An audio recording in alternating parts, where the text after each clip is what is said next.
দুই দিনের বৃষ্টি আর উজান থেকে নেমে আসা পাহাড়ি ঢলে ব্রহ্মপুত্র, তিস্তাসহ গাইবান্ধার সব কয়টি নদ নদীর পানি বেড়ে গেছে।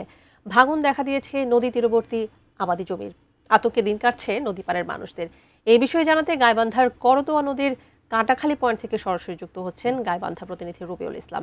রবিউল, আপনি একটু জানাবেন যে সেখানকার যেই মানুষ রয়েছেন, নদী তীরবর্তী মানুষ রয়েছেন, তাদের সুরক্ষার্থে আসলে কোনো ব্যবস্থা নেওয়া হয়েছে কিনা?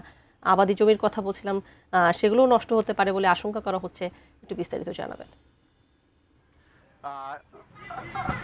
হ্যাঁ তানিয়া, আসলে এই যে দুদিনের যে বৃষ্টি এবং উজান থেকে নেমে আসা যে ঢল, সেই ঢলে কিন্তু এরকম গাইবান্ধার তিস্তা, ব্রহ্মপুত্র সহ যে সব কয়টি নদ নদীর পানি কিন্তু একেবারে ব্যাপকভাবে কিন্তু বৃদ্ধি পেয়েছে।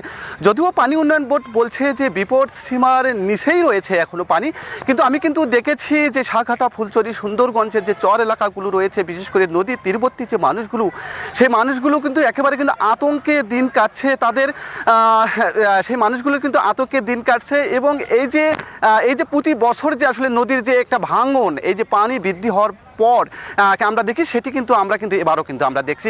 এবং আমি কিন্তু দেখেছি যে গত কয়েকদিন থেকেই বন্যা নিয়ন্ত্রণের বাঁধের যে কাজ হচ্ছে, অর্থাৎ সিসি ব্লক, সেই সিসি ব্লক কিন্তু এরকম পানি বৃদ্ধি হওয়ার কারণে একবারে নদীর স্রোতের সঙ্গে কিন্তু সেই সিসি ব্লকগুলো কিন্তু আমি কিন্তু নদীর স্রোতের সঙ্গে কিন্তু এর মধ্যে ভেসে যাচ্ছে, আমি কিন্তু দেখেছি। তবে আমার কিন্তু কথা হয়েছে পানি উন্নয়ন বোর্ডের যিনি নির্বাহী প্রকৌশলী, আমার কিন্তু তার সঙ্গে কথা হয়েছে। তিনি যেমনটি বলছেন যে এই যে পানি বৃদ্ধি আরো হয়তো বা 2 থেকে 3 দিন হবে। তবে এই যে বড় যে বন্যার সংখ্যা, সেটি কিন্তু আসলে নেই। তবে নদী পাড়ের মানুষদের সঙ্গে আমার কথা হয়েছে, তারা কিন্তু আসলে যে এই যে একটা সংখ্যা, সেই সংখ্যার মধ্যে কিন্তু তারা কিন্তু রয়েছে।